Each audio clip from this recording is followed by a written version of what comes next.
Mahkamah Konstitusi adalah mahkamah yang diremehkan. Ya, dia adalah lembaga negara yang sudah diremehkan. Dan tampaknya, kelihatannya sih, sampai sekarang Mahkamah Konstitusi memang masih tetap diremehkan.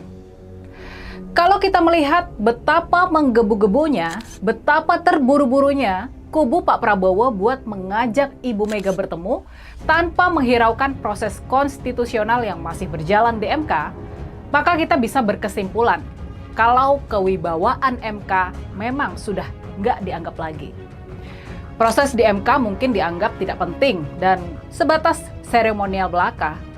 Hasil keputusan MK diyakini nggak akan berpengaruh terhadap proses politik, terhadap hasil pemilihan presiden di negara kita.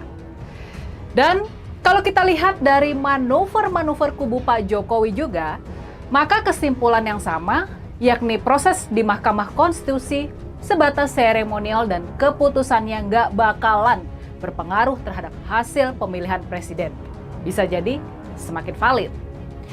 Lagi pula nih, seperti yang sudah pernah kita bahas sebelumnya, bahkan Presiden Cina Xi Jinping dan Perdana Menteri Jepang Fumio Kishida sudah bersedia menerima kunjungan Pak Prabowo.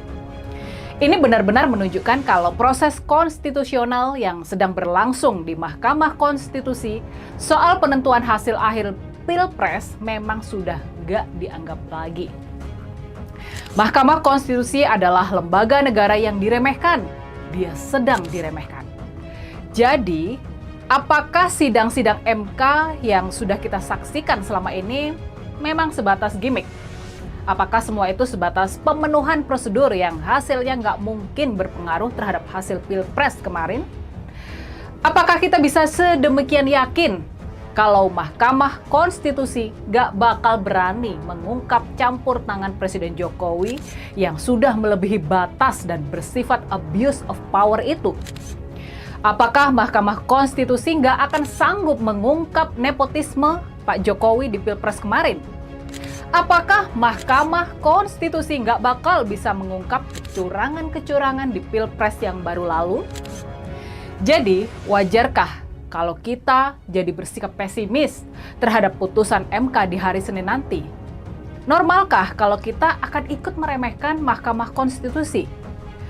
Memang sejak ulah Paman Usman mencoreng teramat kotor wajah MK, mungkin memang wajar kalau kita harus menahan harapan terhadap lembaga negara yang merupakan anak kandung dari reformasi tersebut, yang lahir berkat reformasi tersebut.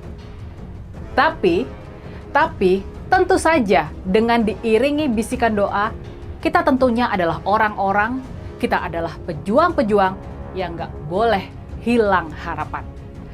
Kita nggak boleh hilang harapan terhadap masa depan Indonesia. Kita nggak boleh ikut-ikutan meremehkan Mahkamah Konstitusi. Sungguh sulit memprediksi apa hasil putusan MK di hari Senin nanti. Dari pembahasan soal komposisi hakim MK yang mengadili sengketa Pilpres kali ini, memang banyak pihak yang optimis kalau MK nggak bakal dengan mudah dikendalikan lagi oleh istana, sebagaimana dulu dalam membuat putusan yang mengubah batas syarat pencalonan buat memuluskan majunya Gibran. Lalu, terobosan MK yang berani memanggil 4 menteri dari kabinet Pak Jokowi buat menjadi saksi, ini juga memberi harapan bahwa MK bisa berpikir dan bertindak out of the box.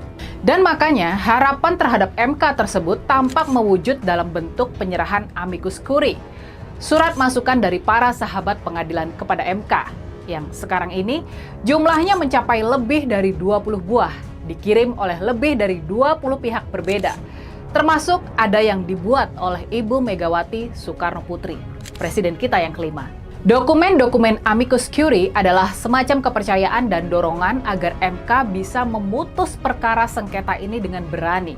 Bagaimanapun ancaman chaos yang bakal terjadi bila mana MK memutuskan pasangan Prabowo Gibran didiskualifikasi atau harus dilakukan pemilu ulang, MK seyogyanya mengambil keputusan yang terbaik bagi masa depan demokrasi di negara kita. Dan bagaimanapun ancaman penggunaan tekanan publik untuk menggiring putusan MK yang kabarnya akan mengerahkan hingga 100.000 relawan buat berdemo mengepung MK, Para hakim konstitusi seyoknyanya hanya mengambil keputusan yang terbaik bagi masa depan demokrasi di negara kita. Yang pasti, nah ini yang penting. Yang pasti, sebagai warga negara yang komit pada penegakan hukum, yang komit mendukung Indonesia sebagai negara hukum, apapun hasil putusan para hakim konstitusi di hari Senin nanti, kita tentunya bakal menerima keputusan tersebut. Kita akan bisa menerimanya dengan penuh sukacita ataupun dengan penuh rasa kecewa. Bagaimanapun, putusan MK adalah kesimpulan akhir tentang Pilpres yang baru lalu. Kita semua sepatutnya menerima hasil tersebut dengan lapang dada. Dan rasa-rasanya, suasana hati kita sendiri sekarang ini memang sudah bukan soal siapa yang bakal memimpin Indonesia ke depan. Seperti yang sudah sering diulang-ulang selama ini. Pada hakikatnya perjuangan kita ini bukan soal Ganjar Mahfud. Ini bukan soal kemenangan Ganjar Mahfud. Perjuangan kita adalah soal masa depan rakyat Indonesia. Perjuangan kita adalah soal masa depan demokrasi Indonesia. Semoga putusan para hakim konstitusi nanti benar-benar yang terbaik bagi masa depan rakyat Indonesia. Semoga putusan para hakim konstitusi nanti benar-benar yang terbaik bagi masa depan demokrasi di negara kita. Apapun yang akan terjadi, ayo kita tetap semangat dan jangan ikut-ikutan meremehkan Mahkamah Konstitusi.